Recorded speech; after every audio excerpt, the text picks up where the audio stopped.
Hey there, John, back with another video. So this one I wanted to continue answering some of the questions I got from you regarding freelancing. So this one was one that I got from Quentin. He said, my major fear is I fear I might land a client but won't be able to deliver on their specifications, and that would earn me a bad review. This fear of my lack of competence exists because when I take on personal projects, I end up not being able to follow through to the end because of some bug I couldn't fix, and in turn I get too frustrated to continue. This makes me wonder if the same daunting situation will rear its ugly head when I finally land a client. Now, this is a pretty big one. I mean, I think a lot of people who want to freelance end up not freelancing because of this, because they're just scared that they're not going to be able to deliver. So it's a pretty common, pretty big question or concern that's out there. And again, it's something I can relate to. You know, when I first started freelancing, I refused to do paid work for probably the first year or two. I justified in my head in a lot of ways, but it was simply because I was just terrified that I was going to fail, and everybody would find out, and my career would be over before it ever even started, and that just scared the hell out of me. So I refused to do paid work for a year or two, and then when I finally did take some paid clients, the first 2 paid clients I took on, I did fail to deliver on those projects, and that was pretty soul-crushing because it was like my worst fear coming true. So I've been through that. I know what it's like. I know what the fear is. I know what it's like to have it come true. And yeah, it can suck, but there's a couple things that I learned as a result of it, because guess what happened when I failed on those 2 projects? Nothing, right? No big explosion. The clients didn't throw a big fit. They didn't tweet out about me or write a blog post or do a video calling me a fraud or whatever.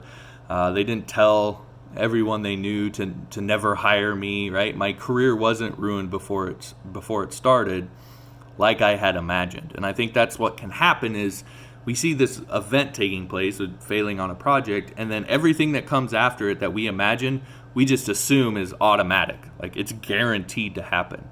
And that's not really the case. In fact, now having done this as long as I have for almost 15 years now, you would actually have to, I think, almost try to have that sort of thing happen, because clients don't really want to do that. There's some people out there, right? But most clients don't really want to get into that. They just want to be treated well. They want to be people to do right by them. So you'd have to actually be acting shady or be stubborn for something like that to happen. So again, it for me, it all just came and went pretty uneventfully, and I ended up getting a 3rd client, and I was able to deliver on the project for that client, and I sort of was off to the races with my freelancing career. And like I said, it's been almost 15 years now. So the big point that I want to make with this video is it's not the monster that you imagine it to be. I know that's can be hard to believe or difficult to accept, but it's really not. It's not that you can't fail, like it's not impossible to fail on a project. It's just that all of the things that you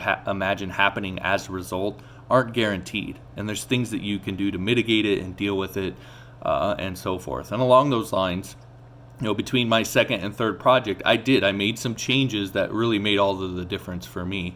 And the big thing was I went into that 3rd project knowing, right, because of what had happened in the first 2, that's what forced me to figure it out. So I went into that 3rd project knowing without a doubt that I was going to be able to deliver for the client. And there's things that you can do to do that.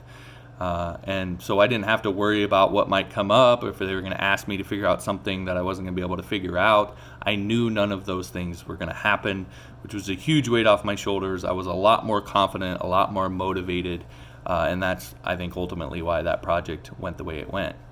So anyway, I just uploaded a new bonus lesson, 15, to my beginner's guide to freelance course, where I cover what I changed between those 2 projects. And they're things that I still do to this day, that they're not unique to just when you're starting. They're things you should do regardless, and do the entire time you freelance. And again, they just made all of the difference for me. So if you're worried about failing, that's definitely a lesson that you'll want to check out. Now, as I always mention, it's available over on Skillshare, and you can get the course for nothing over there.